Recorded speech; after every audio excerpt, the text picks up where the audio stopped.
Hey, welcome to a new video. In the 1950s, Alice and Jack are living it up in a typical American town. They spend time with friends, have a blast cruising around, and are head over heels for each other. One day, as Alice is prepping for a party with friends, Jack heads off to work with a bunch of other office workers. A woman's voice mentions that today is the 997th day, and all the employees are on their way to headquarters. Everyone in town is safe and sound. The ladies receive well wishes for the day, and Alice starts her household chores before heading off to her dance classes, just like all the other model wives in town. Their instructor, Shelley, reinforces, beauty comes from control and grace comes from symmetry. After class, Alice heads home and catches up with her neighbor Bonnie, who's always complaining about her kids before heading out to take in the dry laundry. A tune gets stuck in Alice's head, and she can't help but hum along. Then she spots Margaret standing in front of her house, lost in thought. As she starts cooking, she realizes that one of the eggs seems off. When she squeezes it, she discovers it's empty. She cracks the rest and finds them all hollow. Just when she's in the middle of this, the meat on the stove ends up getting burnt. In the evening, she welcomes her husband, all dolled up, hair perfectly styled, and a beautifully set table. But her husband decides to start with a more enjoyable activity. The next day, the women unwind by the pool. Alice is unfocused, troubled by the recurring song in her head. A visual sequence plays out, showing a group of women wearing wigs. Later, Alice wanders over to a miniature model of the town, absent-mindedly tracing the streets with her finger. When she leaves the town, Bonnie picks her up. It's time for cocktails served by her children. Meanwhile, the men engage in light conversation. Everything is pleasant, sunny, and peaceful. A signal chimes and Shelley warmly greets the new arrivals. She's thrilled that the couple will have the opportunity to learn from her husband, Frank, who has created something remarkable, a whole new world. Margaret abruptly interrupts Shelley's speech, insisting that she and her husband don't belong there.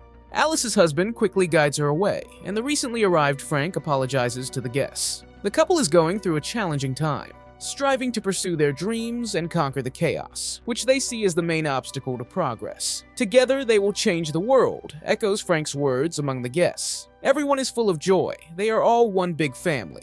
The man expresses his gratitude to the women for supporting their husbands, acknowledging their vital role as pillars of support. The festivities continue as Alice goes to seek out Jack, but encounters Margaret, who confides that she has relentless nightmares compelling her to leave. Quickly, Alice's husband draws the curtain in front of her. Alice discovers her husband inside the house. Jack affectionately greets her, and the couple seeks a moment alone.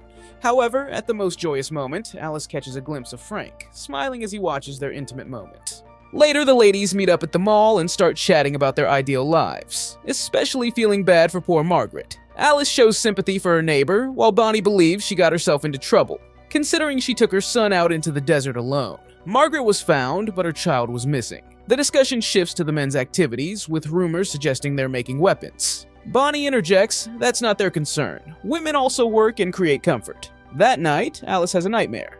But in the morning, she sees her husband off to work and begins her household tasks as usual. Then she sets off on a trip. Alice was the only person left on the trolley bus, and she just wanted to keep riding. Suddenly, she spotted a plane heading towards the mountains, and it ended up crashing. Alice tried to get the driver's attention, but he couldn't understand what she was saying. She pleaded with him to assist the crash victims, but he couldn't deviate from his route. In frustration, Alice leaped out of the trolley bus and made her way towards the mountains. After a long walk through the desert, she finally reached a road and ascended a tall mountain, which had a peculiar dome at its peak. As she got closer, she noticed a mirrored glass and stopped in front of it. There was no one else around, only her reflection. Alice raised her hands to the glass and then blacked out. In the darkness ahead of her, there was a circle of women dancing, and a male voice called for order. People have to allow themselves to figure out what life is supposed to be. In the next moment, Alice found herself back in her bed. When she went to the kitchen, she saw Jack getting dinner ready. The dishes were all over the place, and many groceries had gone bad. Alice was confused, and her husband explained that when he came home from work, she was already asleep, and she had returned home on the trolley bus. Alice didn't understand. Did the driver come back for her? But now Jack just looked at her, not understanding. Alice decided she must have imagined the whole thing as a dream. The next morning, it's the same old routine for Alice. She sees her husband off, then starts cleaning the windows. But then something strange happens. It's like the window is moving on its own, pinning her against the wall and making it hard for her to breathe. Just when it feels like she can't take it anymore, the phone rings and suddenly she's free again. It's Margaret on the line, urgently telling her to leave the house because she saw everything herself. As Alice looks at the mirror, she sees herself and her friends dancing. But then Margaret's reflection appears, banging her head against the glass. Alice is terrified, and then she snaps out of it. She runs home and finds Margaret on the roof, and in a shocking turn of events, Margaret cuts her own throat and falls. Alice is horrified and screams, and the neighbors rush over to help, carrying away Margaret's lifeless body. In the evening, she tries to explain to Jack, but he doesn't believe his wife. Margaret is in the hospital because she accidentally cut herself while washing windows. Alice feels guilty because her neighbor asked for help. What is happening around them? She asks him to tell her what he is doing on the project, but he cannot talk about it. He asks her to stop the hysterics, which could ruin everything. At night, Alice watches an advertisement for their town and catches herself thinking that it feels like she is floundering in a pool from which it is impossible to swim out. In the morning, as she's cooking, she suddenly starts wrapping her head with cling film. It's like she's trying to snap out of it, but even suffocation doesn't seem to help, and she tears off the film. When the doctor arrives, he assures her it's just nervous strain from seeing Margaret fall. The woman keeps insisting that her neighbor slit her own throat. The doctors propose prescribing pills, but Jack declines. They'll manage. The doctor assures that Margaret will soon recover and come home. As he leaves, he forgets his briefcase, and Alice manages to pull out a folder with Margaret's personal file. But all the text is smudged and unreadable.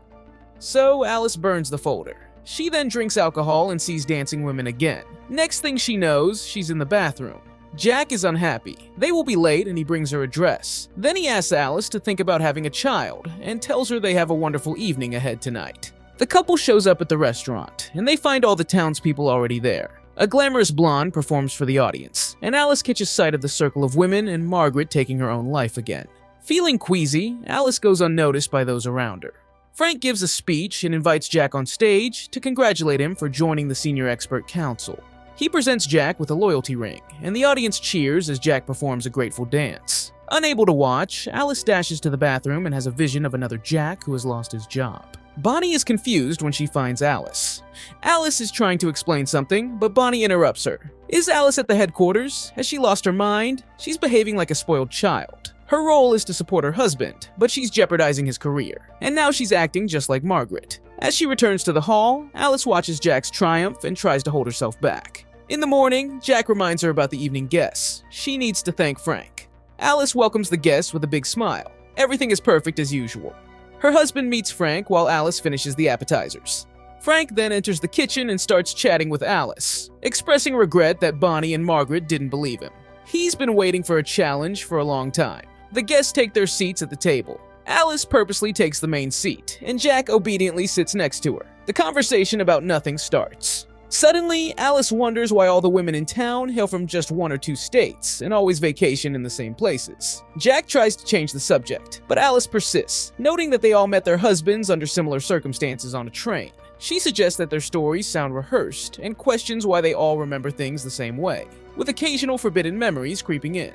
Alice then starts talking about Frank's involvement, how a smirking man triggers her nervous breakdown, and why she wasn't getting treatment. Jack is shocked to realize she was at the headquarters. Frank accuses her of breaking the rules and experiencing psychosis, claiming that she revealed herself to him in his bedroom.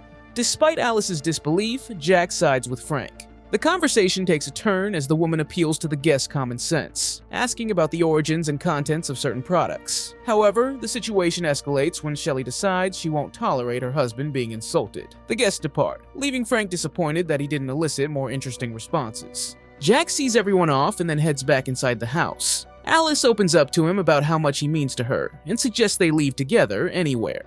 Jack is on board, and soon, they're both in the car ready to go. But just as things seem to be looking up, the husband apologizes to his wife. Before she has a chance to respond, some employees swoop in, pulling her out of the car and carrying her into the darkness. Alice wakes up on an operating table, flashes of her husband passing through her mind. A doctor in a mask bends over her, and she realizes it's her own face beneath the mask. In the next moment, Dr. Alice completes the surgery and heads home, where her unemployed husband greets her.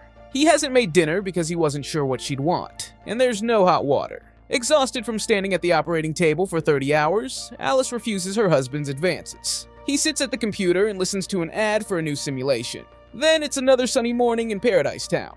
Alice returns to her normal life, where her excited friend Bonnie shares the latest news. Alice embraces her children and overlooks her friend's concerned expression. Her husband leaves for work, leaving Alice to do the household chores, dance, and swim. Later, she crosses paths with her husband. As she takes the roast out of the oven, Jack selects a record and hums a tune that seems to bring Alice back to the present. Jack strolls through the dimly lit city streets, making his way back to his apartment. As he walks, we take note of his athletic build, perfect for joining the Victory Project alongside his friend Alice. Moreover, he's taken on the responsibility of maintaining his wife's body's vital functions. Meanwhile, Alice finds herself confined to a bed, ensnared by wires. Jack tends to her body out of obligation, as he has to leave the simulated world each day to work and afford her care. He lays beside her, softly humming the tune that fills her ears. She realizes that he's deprived her of real life, but he's done it in an attempt to free her from ceaseless toil. Frank fashioned this world so they could live as they pleased. Although he toils like a tormented soul for this, she finds contentment. But what about the others? Are they simply hostages? Jack embraces her, but Alice retaliates by striking him on the head. Soon after, Bonnie discovers her. Jack is gone, and she quickly informs Frank about it. Bonnie admits to being fully aware of the simulation. She deliberately chose this existence to be with her living children, while the other women remain oblivious. Alice has to flee or risk getting killed. Stepping out into the yard, she heads to Jack's car and drives into the desert. Employees give chase. Cars catch up, but Alice, with a swift move, causes a collision resulting in a doctor's death. Her pursuers persist in the pursuit. Frank is briefed on the situation and orders the woman to be apprehended at any cost. In the next moment, Shelley stabs him with a knife. He's a fool and has messed everything up. Alice rushes towards the mountain, only to have her car stall near the summit. Undeterred, she continues on foot with employees in pursuit. As she nears the dome, her pursuers are just steps behind her. Suddenly, she feels her husband's hands on her shoulders, urging her not to leave him. As she reaches out, darkness descends, and she is filled with visions of a perfect life and victory. A sigh escapes her as she wakes up to reality. It's a situation where it's hard to take sides. Her husband, with good intentions, deprived her of reality to make her happy. Many might want to escape into the simulation from everyday problems. But can you truly make someone happy against their will? That was all for this video. If you enjoyed it, give us a like and don't forget to subscribe and hit the notification bell to be the first to see our new videos. Thanks for watching, and we'll see you in the next one.